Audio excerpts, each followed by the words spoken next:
દક્ષિણ ગુજરાતની મુલાકાતે આવેલા ગુજરાત પોલીસ વડાએ સુરત પોલીસ કમિશનર અને રેન્જ આઈજી સાથે બેઠક કરી હતી અને શાંતિપૂર્ણ રીતે પૂર્ણ થયેલ ચૂંટણીને લઈ અભિનંદન આપ્યા હતા.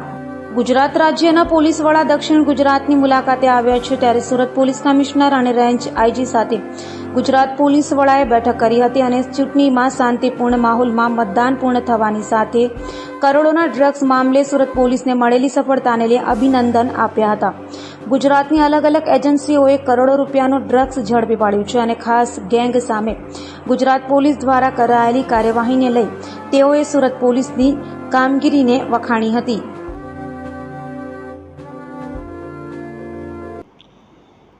લોકસભા ચૂંટણી અનુસંધાને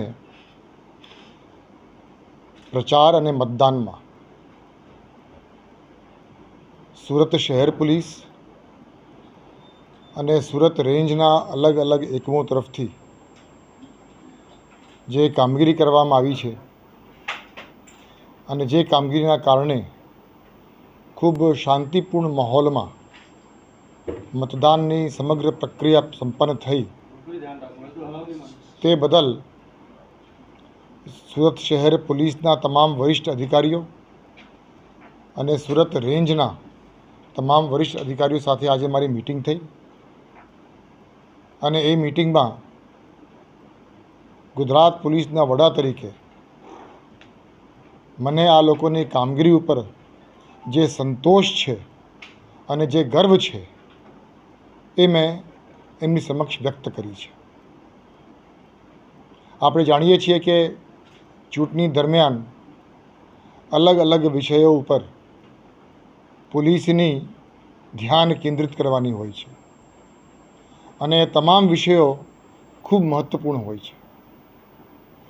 ઇલેક્શન કમિશન ઓફ ઇન્ડિયા તરફથી રાજ્ય પોલીસની કામગીરી બાબતમાં જે કંઈ અપેક્ષાઓ છે અને જે કંઈ વિષયો પર ધ્યાન કેન્દ્રિત કરવાની હોય છે એ તમામ બાબતમાં સમગ્ર ગુજરાત પોલીસ દરેક પોલીસ અધિકારી કર્મચારી ખૂબ સુંદર અને સારી કામગીરી કરી છે. એટલે તમામને અભિનંદન આપવા માટે ખાસ અહીં હું આવ્યો છું. એની સાથે સાથે સુરત શહેર અને સુરત રેન્જના તમામ જિલ્લાઓના જે રાજકીય પક્ષના આગેવાનો છે અને જે મતદારો છે એ લોકોને પણ ગુજરાત પોલીસ વતી આભાર વ્યક્ત કરવા માગું છું.